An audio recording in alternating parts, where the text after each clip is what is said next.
All right, welcome to the Fantasy Six Pack Network. My name is Joe Bond, founder of FantasySixPack.net. With me today is Corey Pieper. What's going on, man?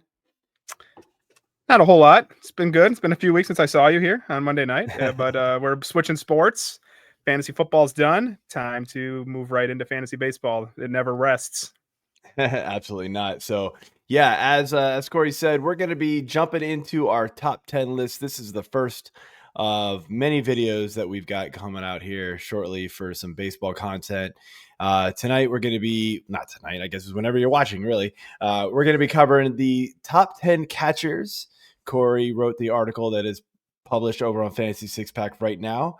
And of course, while you are here, make sure you hit that subscribe button, that like button, and our all access memberships are open for baseball currently and all the other sports, of course. But all the draft content is starting to roll out. My official top 350 rankings is out for drafts. We're going to have other guys jump in with those. We're going to have the draft cheat sheet, all the projections, all that kind of good stuff kind of rolling out here within the next month. It is the early January if you're watching this. So without further ado, man, let's jump into your top 10. And number 10, Francisco Alvarez. Big power bat, batting average kind of bounces around, I feel like, with him. What made you put him number 10? I just wish we could know. We're now about 225 games into Francisco Alvarez's career, and I still don't exactly understand the profile of Francisco Alvarez. So, rookie season, he comes up, it's 123 games. We got 25 home runs and 63 RBIs. Now, you mentioned that came with a 209 batting average. So, we think, okay, maybe we got another Cal Raleigh type of player who you're going to get 20 to 30 home runs. It's going to come with a low batting average. Then last year 2, he did battle some injuries, so he only played 100 games, but only 11 home runs and 47 RBIs. But Mm-hmm. the batting average climbs to 237. So what we want is a blending of the two, right? I mean, if you can get me a 230 batting average at catcher with 25 home runs, that's pretty that's pretty Yeah. exciting. But are we going to get that or not? And that's why we have him down here at 10. I would like to think we will get that. He's still only going to be 23 years old. There is still room for development here. Mm-hmm. So if you're more of the risk reward type of player, I think there's a lot of reward in Francisco Alvarez, but there's also a lot of downside. Yeah.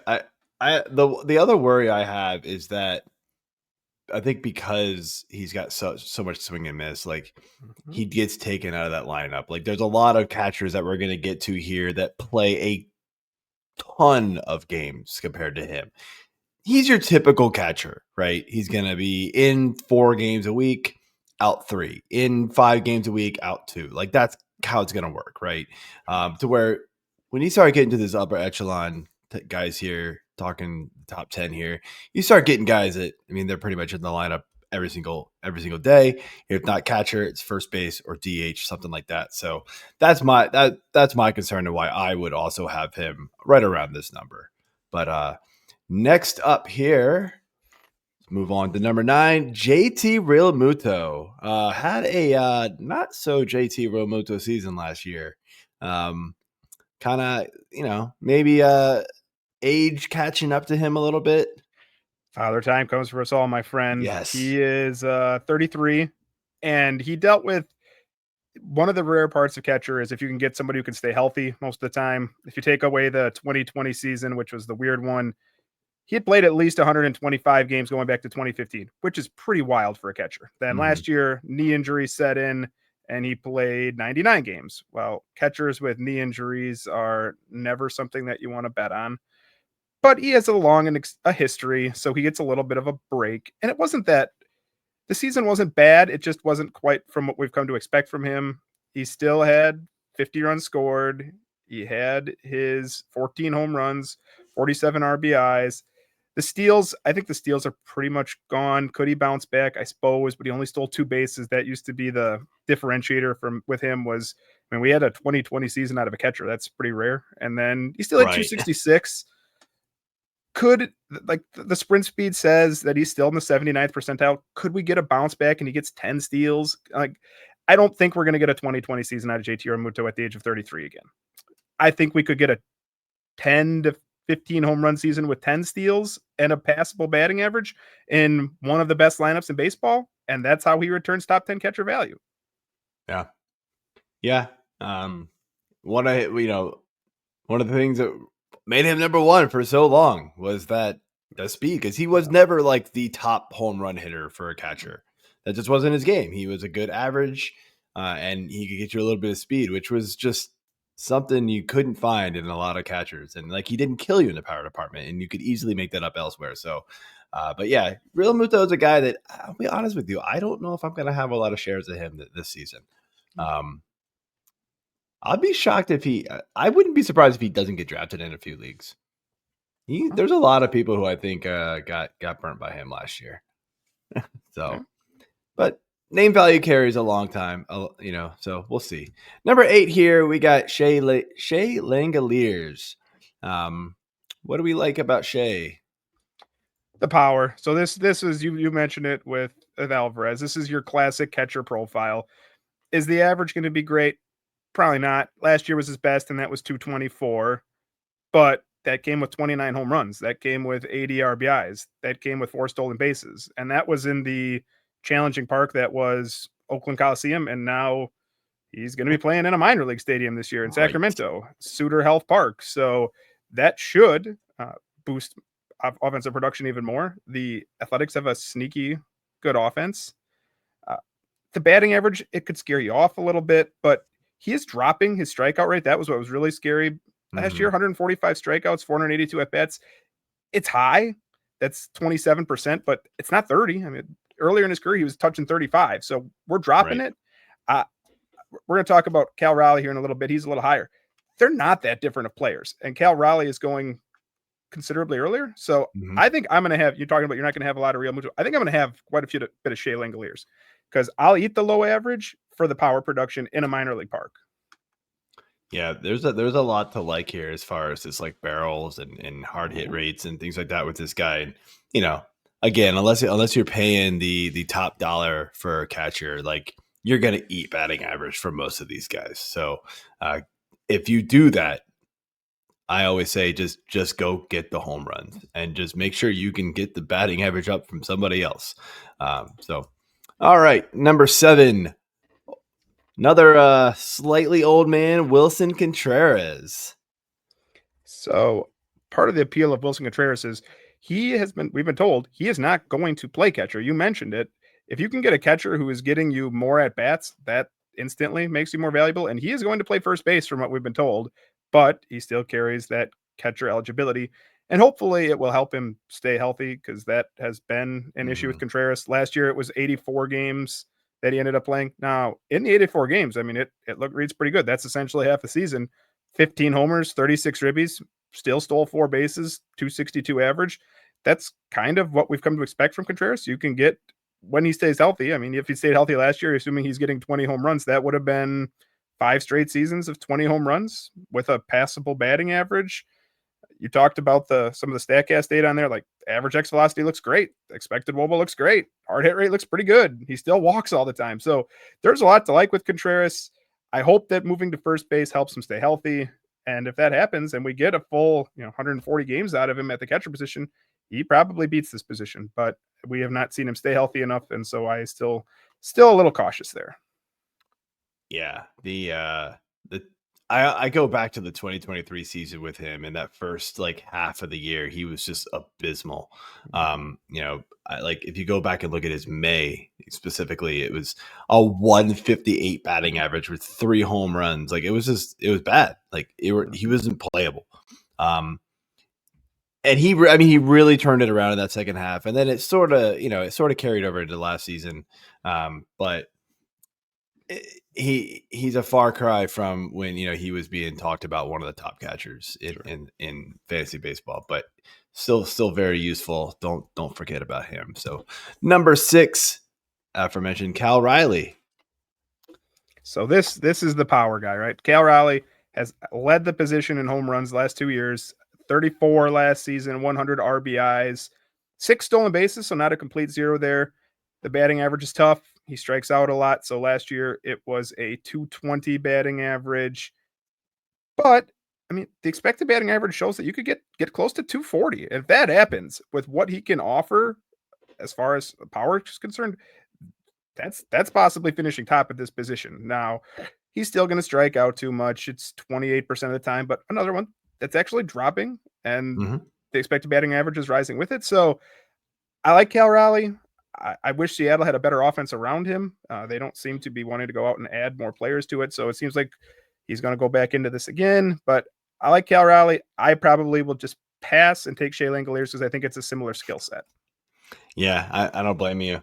You know, it's funny when you look at a lot of these catchers, right? And like their BABIPs are so low. And like he's the same way, 251 BABIP. You're like, oh, it's got to regress back to the mean, but it's like with these guys, it just doesn't because they strike out so much. And he hits so many fly balls that like they're just caught. Like that's the thing. So there's no like line drives. They're just up in the air. He's just trying to bomb it every single time. So you're gonna get a low BABIP with guys like that. So that's something where you've just got to kind of learn how to read these numbers. And like low BABIP doesn't always mean it's going to regress back to the normal. You got to look at the other stats with it, the other numbers, the other metrics, and say like, what's his game? Like, how does he play? Why is it low? It doesn't always correlate to, it should be close to 300 like most people, and so his batting average should be much higher.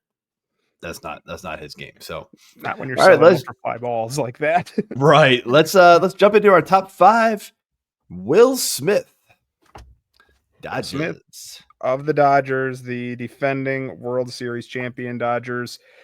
So in the end, his season ended up looking pretty similar to what we've come to know from Will Smith. He had 20 homers, 75 RBIs, and he hit 248, which is actually the lowest he's had.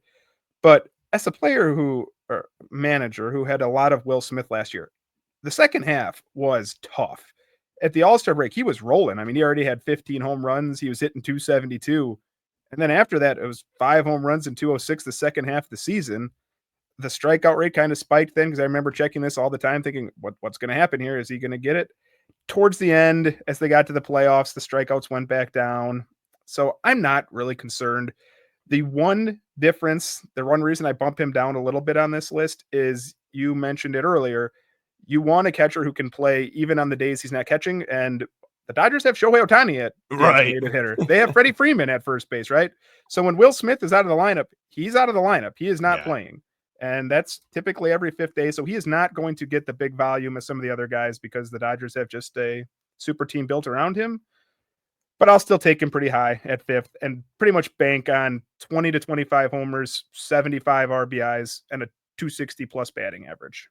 Yeah, last year the batting average dropped. You were talking about how at the All-Star break he had like a 270 batting average. Man, it was completely carried by his April. A 362 batting average in April. But after that, he never got higher outside of September. He never got higher than 208. No, sorry, 212. May. I just missed that one. But like 212, 203, 208, 194, and then he bounced back in September with 265. You kind of wonder, like, was he injured? I don't like what was going on. Like, it just seemed weird because, yeah, you're right. He's just never had that bad of a batting average. And so I do expect it to bounce back. It's not going to be 248 again like it was last year overall. So he's as safe as you can get. That lineup is just monster. You're going to bat behind Mookie Betts, Freddie Freeman, Shohei Ohtani, and Oscar really? Hernandez. Okay. I mean, like, it just rolls on and on, my friend. I know. So, I mean, even if he's batting 7th, 8th, who cares? He's got like 7 all-stars in front of him. Who cares? He's just going to rack up the whole RBI. So, number 4, Yanier Diaz, kind of a newbie to the list. So, do you really think about it, right? I mean, kind of, Houston Astros bringing him in, really shined last year. Yeah, I think beyond the number 1 on this list, he's the safest bet for batting average. So last year he hit 299, fully backed up. The expected batting average was in the 97th percentile of the league, also at 299. And that's the first year, his rookie year, he hit 282. It's kind of a little bit of an opposite of Francisco Alvarez, where the first year we saw 23 home runs and only 355 at bats with a 282 average. That gets you really excited at the catcher position. Last year, the power backs up a little bit. 16 home runs is fine. it's not bad. If you're going to give me a 299 batting average with 16 home runs, I mean, we have him at 4 here, right? But I mean, you can dream on. This is another guy. He's pretty young, right? He's 26 years old. You can dream on the idea that we blend that together and we get a 290 plus batting average with 25 home runs. That's top catcher at the position. That's what we're talking about. That's right up there with our number one guy, at least. So I like Yanier Diaz. I will take a lot of Yanier Diaz in fantasy drafts this year because it's a very safe profile. You were talking about good teams. It's a good team. It's going to be kind of hard. He's another one. It's going to be kind of hard to get at bats. They have a lot of players that are going to get designated hitter days. They just signed Christian Walker, who's the best defensive first baseman in baseball, so he's not going to play a lot of first. But I think Yanier Diaz is very safe, but there's also actually still some ceiling here too. Yeah, one thing I look at, like everybody's going to look at how the power dropped, right? I remember going into last season thinking, guys, you can't extrapolate 23 home runs over a full course of the season. Like his home run to fly ball ratio was 21.9. That is insane. Like that was not continuing, and anybody that thought that it was out of their minds. I did not expect to see it drop to 16. I thought maybe give him 25, 26 in a full season, right? The thing that I look at here is like his hard hit rate dropped from 38 to 31%.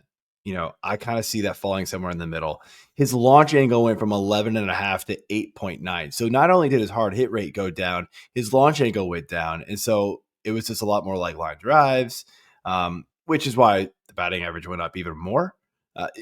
I do see him adjusting that slightly. I'd love to hear and watch him in the spring and kind of see if he's working on trying to get it up in the air a little bit more, because we know the power's there. And I don't see any reason why he shouldn't want to tap into that a little bit more, even if it means he drops, 15 points in batting average. I think if you can hit like 10 more home runs, dropping 12 points and 15 points in batting average is worth it. So, and then, yeah, you're right. We're really talking something there. Like we're talking like primo catcher stats right there, and you're going to get him at a discount compared to some of these other guys. So jumping into our top three, Salvador Perez. I mean, the old man of the list, man. Like he just does not go away. Yeah, we said like age comes for all, except maybe Salvador Perez at this position, because it just keeps going, dude. We are talking about a guy who, you take away the 2020 season, has had over 20 home runs going back to 2015 every season as a catcher. Last year it was 27. It was tied for the second most he's had beyond that fantastic 2021 where he had 48, which is just a unbelievable number. But 104 RBIs, that's great. It's not, he doesn't sacrifice average. That's another reason he's up here. 271 last year. He's been consistently above 250. In the like, you're not getting any steals. We talked about some steals. He last stole the base in 2021. It's never going to happen. The not even with the new rules is he running. He's like, nah, I'm good, dog. He's good, dude. He's not getting hurt. The runs scored are always strangely low. He's only scored over 60 runs once in his career, which is typically a fluky stat. But when it's that long, I don't know. It's just an oddity. It feels like. But I noted that. But like all the underlying metrics say that this is still one of the premier power bats in the game. At some point, he's going to slow down. I think he's got another year in him. There's nothing in the data that indicates he's not. His exit velocity is as hard as ever, 91 miles an hour. That's still borderline elite. The barrel percentage jumped to 12% again last year. I think we got another year in us in Salvador Perez of being a top 5 catcher there. Yeah, it's funny you bring up the run total, and you're right. It's really low, and you're thinking like, oh, that's fluky. It's gonna bounce back, right? The problem is that the Royals' offense outside of like the top 3-4 is pretty mediocre, right? And so he bats third and fourth. Sure. He's got nobody behind him to bat him in. Like that lineup is really like they rely on that top 3-4 to get the run scored. And then that's kind of it. So if they can ever get anybody else to kind of, get some depth in that lineup, we're going to see the run total kind of skyrocket a little bit. But I would not bet on that. The other thing I say about Sal Perez, right, is that he has this label of being injury prone. He's had like 2 really bad injuries in his career. Obviously, he missed the entire 2019 season. That was bad, right? He got injured. I believe it was in spring training. He got hurt. It was just out. Um, and then he got, he missed quite a bit of time in 2022, but man, he is always, always there. I mean, talking almost 600 at bats last year, over 650, 652 plate appearances. Give me that all day. Love me some Sal Perez. Do not go away. So, number 2, and my boy, Adley Rutschman. Sad not to see him number 1, but I do totally get it. I do totally get it. So, why is he number 2 here? Because the second half of last season was rough, man. It was a struggle. Now, I think we can explain it, but first 71 games, right? It's an arbitrary endpoint. I get all that, but it's really not, which we'll talk about in a second here. He had 15 home runs, 55 RBIs. He's hitting 300. For all those people who drafted him early, you are feeling good. You're thinking that this is the breakout. Then he gets hit on the hand, foul ball. He was playing catcher, of course, and ball got fouled back, hit him in the hand, and June 28th, that's what happened. He hit a home run later in the game, so okay, maybe he was fine, but I don't think he was. It's pretty clear something went wrong there because from that point forward, it was a struggle. He hit only 4 home runs, 24 RBIs, and 189 over his final 71 games. So he just fell off. I think the hand had to be bothering him. I can pretty much explain this away. But because of that, his third major league season was a very minuscule step back from the second one. So 19 home runs, 79 RBIs. Those were literally 1 home run and 1 RBI less than the year before. The walks dropped a lot, so the on-base percentage fell. The batting average dropped to 250. But if you told me that Adley Rutschman's fully healthy this year and he goes 25 home runs, 100 RBIs with a 290 batting average, I think that is still within the realm of possibility. Absolutely. But the number 1 player is really good at this position too. And so yes, he is. I will take if you get a discount on Adley Rutschman, which I think you are going to get a discount compared to where he was drafted last year. Right. I think you should just take it. Just take advantage of it because I still think he's really good. I just think he was bothered by a hand injury and he just played through it. Yeah. It also kind of weird, like this whole offense sort of slipped in the second half. They struggled to score runs, especially in September. It felt like kind of when they were like making that push, and then the Yankees started pulling away. It all sort of coincided, oddly enough, with Jordan Westburg getting injured. It was odd because then they traded away some of their depth at the position. Jordan Westburg gets hurt, and they're like, oh no, like what are we doing? Holiday didn't really pan out. Like he kind of had some flashes here and there. It just was a weird second half of the season. And so, maybe it was a mix of Adley being hurt and then Westburg obviously, missing time. I don't know. This offense was like one of the best in the first half, and I do expect it to bounce back that way. And they're gonna need it because their pitching stuff is not good.